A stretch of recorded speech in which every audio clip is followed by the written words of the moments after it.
SourceFedNerd Anime Club, it's me, Jenny, aka ClassyLibrarian, and this is a belated video for last week's anime pick, which was Fairy Tail, and I really wanted to do justice to this anime because I know it's been one of the most requested animes from right at the beginning of Anime Club. I remember seeing it in the comments right from the first episode, and it's been constantly asked for, and I really wanted to do justice to it. And the fact that this is belated is because I have now watched all 184 episodes that are currently available, and I really loved it. It is awesome, hence the silly hair, and I will be doing a full review. I will try and keep it as spoiler free as possible, but if you want to be kept spoiler free completely, spoiler alert, don't watch this. I've actually written notes because there's no other way to review 184 episodes coherently otherwise. And I think if you work out the maths, you work out why I've created a little black hole in my life where I've just been watching Fairy Tail, which in itself is an enormous recommendation, but definitely not the most productive use of my life. But that being said, I really enjoyed it, and I think it was worth it. So going into my notes, the overall feel of this anime I really enjoyed. I've got to compare it quite a lot to Fullmetal Alchemist Brotherhood, simply because it's the only other anime that I've watched that's a similar style and length, and also the only one that's similar length I've actually managed to marathon my way through and enjoyed all the way through, with a couple of points here and there where I found it less enjoyable. Overall the art style's very similar. It's not overtly boyish, but it's simplistic enough that the action sequences and the magic can be really well handled, and you can really get into the action sequences. They're really well done, and just it's enough that you can manipulate characters very well and do more complicated things, but it also has some very pretty features. It's not overtly pretty, but it's pretty enough that you have things like costume changes, so you don't feel like you're watching just a boys show. There's things like costume changes, which I don't see very often in other animes. For example, Lucy and Elsa change their costume almost every arc, and do different combinations, which is something that I've very rarely seen. So I really enjoyed that. I really like seeing the variation, and I like that it's pretty enough that I can watch it, but simplistic enough that they can really handle the action well without compromising it. Overall, the feel, very similar to Fullmetal Alchemist Brotherhood. There's definitely huge moments of elation in this, which is one of the main reasons why I watch anime, is to get that bubbly, excited feeling that, oh, what's going to happen next, and oh, that character's turned up and they're going to kick their ass, it's going to be awesome, go Fairy Tail, and all of those sort of things. It really definitely has those moments in abundance. I really like the fact that it's a very bubbly, fun atmosphere, particularly in the guild, and just the music really works very well to create this sort of energy. In comparison to Fullmetal Alchemist, it definitely has that same level of joy, perhaps even more, although I can't say it has the same sort of kind of sad or emotional impacts as Fullmetal Alchemist Brotherhood had. When I watched Fullmetal Alchemist Brotherhood and Fullmetal Alchemist, I bawled in the Nina plotline, while in this one, none of the plotline really had the same sort of level of emotional impact. The Wendy plotline I think was meant to have a sort of similar reaction, but it just didn't hit me in the same place. But definitely the joy factor is huge, and that's the main reason why I watch anime, so I really enjoyed the overall feel. I've already sort of mentioned the music offhand, but the music in this is fantastic.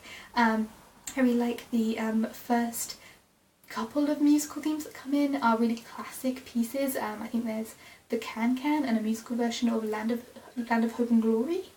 Is that the right one? Well, the classic themes that I recognise, although I probably have got the names wrong. But I really enjoyed hearing them, and then later on you get character themes, and there's of course the Fairy Tail theme, which is fantastic, and every time it comes on I'm like, ooh, this is an exciting moment, and it's brilliant. It really sets the mood. Similarly, I really enjoy the opening and closing songs. I think my favourite opening song is the one from the S exam arc, the beginning of that arc. I think it's really well done. It starts with a piano piece and then goes into more complex music, and I really like that. I would say though, if you are a fan of watching a series completely spoiler free, skip both the opening and the closing credits because there are visual spoilers, particularly if you're interested in things like Elsa's costume changes, because they have meaningful results. If you don't want to be spoiled for those costumes, if you don't want to be spoiled for who's fighting who or who the villain is, or whether or not the character's coming back, don't watch the opening or closing credits. They really do show you who the main character in that arc is. But I really enjoyed them because I'm the sort of person who likes watching the little clues and then seeing how they feed in and predicting. That's just how I like to watch this sort of thing. So I liked them, but I wouldn't recommend them if you want to go completely spoiler free. For the most part, I really enjoyed the pacing of this film. Sometimes it feels a bit disjointed. It is a very long series, so of course there's going to be filler episodes which don't really feel like they connect properly. I didn't mind the ones in the first half of the series, like the theatre one and that sort of thing, but towards the end of the series, some of the filler episodes got very, very weird, particularly after the time jump. It felt very like they'd done a world-changing event and then had a couple of really odd filler episodes, specifically the Ball and the Invisible Lucy plotline.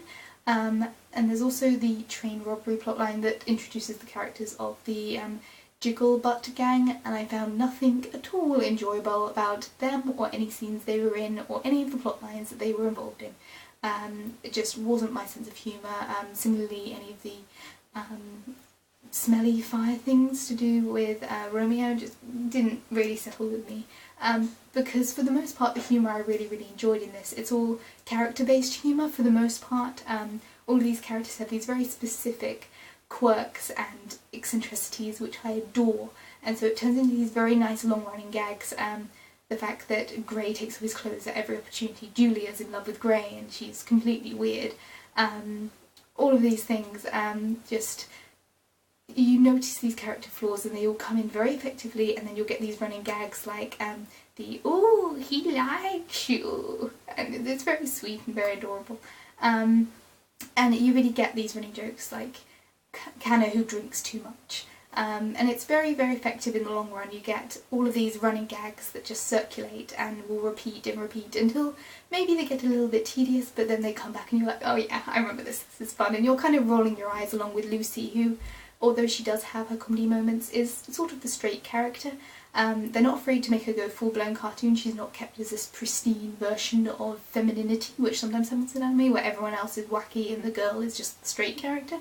She does have her wacky moments, particularly when people go into her house, which is a running joke, but she's kind of like the straight man to their craziness, and so I really like how she plays off these characters. Going into Lucy, she's definitely my favourite character, hence the hair. I think she's a really, really awesome character. She's really, really well handled. That I really like her power, in that it's a passive and aggressive power, so she can be a complete badass, but she's not overpowered, so you don't feel like she's invulnerable. You still care about her, you still worry about her safety. She still is very vulnerable, sometimes to an annoying point, but for the most part very enjoyably, so you really feel for her character, you really are rooting for her as she goes through her time. Even though occasionally she's a bit of a damsel, she's always active, she's not sitting back and letting it happen. She fights, she stands up with the rest of the group, and I really, really like that. In fact, the only flaw that I could find in her character is the fact that she doesn't respond to the original kidnapping plotline as I wanted her to. I really wanted her to the point where she's beaten up that in the next episode she has bruises, and that in anime, given that in this anime usually the injuries are like scuff marks, the fact that there are bruises in the next episode shows how severely she was beaten up. And then when she rips off her clothes to be like, don't do this, to her father, I really like that, and it's a really great female empowerment moment. It's, I don't need your money, I don't need you to interfere with my life, I am independent, and that's a brilliant feminist statement. But I really wanted her to say, and you're responsible for me being beaten to a bloody pulp. And she just doesn't have that, just that word, that phrase, that reaction to her father to say, because of you, I was beaten to a bloody pulp. And the fact she doesn't say that just made me feel a bit angry. Similarly, her relationship with, I can't pronounce his name, but the Iron Dragon, who is the one who beats her to a bloody pulp, there isn't a reaction. And I was really looking for her, like every other character, when they lose a battle, they then get to hit the living daylights out of the character who beat them down, and she doesn't have that reaction. We get a lot of stuff with Levy and how she responds to the situation of her being beaten up as well, and they always flash back to Levy and they always have her sort of as the victim in that situation. And and she actually says, look, I forgive you, let's move on, and I'm happy with that reaction if that's how she feels. But the fact that we don't get a reaction from Lucy, it could be a choice that she's so empowered it doesn't matter to her, she, you know, has moved on completely.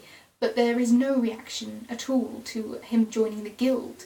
In fact, I think the first thing she says to him is an entire arc and a half later where she says something like, good idea, and then summons Sagittarius to shoot a fire arrow for Natsu to eat. So I didn't like that they didn't have that immediate reaction. I would have just one phrase saying, I'm not happy with you joining the guild, and then move on, and then they could have moved on from that point, and they just didn't go there, which made me a little bit upset. But for the most part, I love the way her character's handled. I love her power, I love her character, I love her reaction to her celestial spirits, I love her connection to her celestial spirits. I really enjoyed the Leo plotline.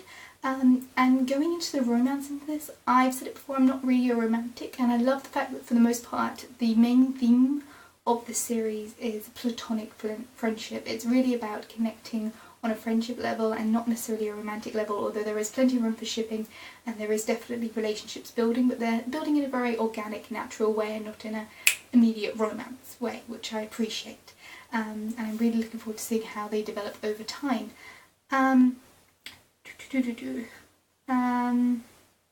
It's definitely an anime's anime. One of the main characters is a blue talking winged cat who has an obsession with fish. So if you are not used to anime, I maybe wouldn't recommend this as a first stop. It's got ghosts coming out of mouths and crazy facial expressions and all of those sort of things that if you're not adjusted to anime as a genre, you might find a little bit disjointing. Sometimes the pacing in this is a little bit odd. I think mostly it's the non-canon arcs that feel really out of place, like the Daphne Dragonoid plot felt really weird and disjointed. Similarly, after the world-changing event, after the S exam, that felt really weird because they did this world-changing event, which in itself was really well done and really impressive, and then they go into this slightly odd arc where they deal with a lot of celestial spirit magic and a lot of stuff in that, and it felt slightly disjointed towards the end because Lucy has this big hero's moment where she sends all the parts away from each other and then flies through the air, but they edit around the actual explosion until she's flying through the air and you're like, did I miss something here? I think again that's non-canon, so it felt slightly odd because of that. And it does help deal with the fact that Lucy is so important in the next arc because she's one of the minority. And that really is effective later on, but it felt a little bit disjointed at the time. As I said, some of the filler episodes feel very odd. There's nothing I enjoyed about the jiggle butts at all, and some of those felt really odd. I don't know whether or not I mentioned that Lucy and Orumi are very similar in terms of their powers, but I definitely prefer Lucy's active ability to fight and really involve herself in the fighting. She's not a damsel because she doesn't lay back, she doesn't let things happen, she always stands back up again and gets back on her feet, and that's really well handled. Fan service in this is, I really enjoyed the first half of this. It's very gender equal, mostly because of Grey and his constant shirt taking off. There is of course large buxom ladies in this, but it's not overt, it's very equal for the most part, and the first 80 episodes I would be very happy to show my children, if I had children, if and when. When it gets to around 80, episode 80, there's this jump up in fan service again for the women. There's a lot of very specific clothes ripping, which made me feel uncomfortable. When Lucy's being dragged around Edoras by a certain redhead, there was definitely shots where you're like, I'm close to seeing everything, I know this is anime so I won't, but this is getting close to the mark, and then there's a lot of bikini shots, which just, it felt a bit uncomfortable, then settled down again after about episode 120, but there was about those 40 episodes in the middle where I felt a bit uncomfortable. But for the most part it was very well done.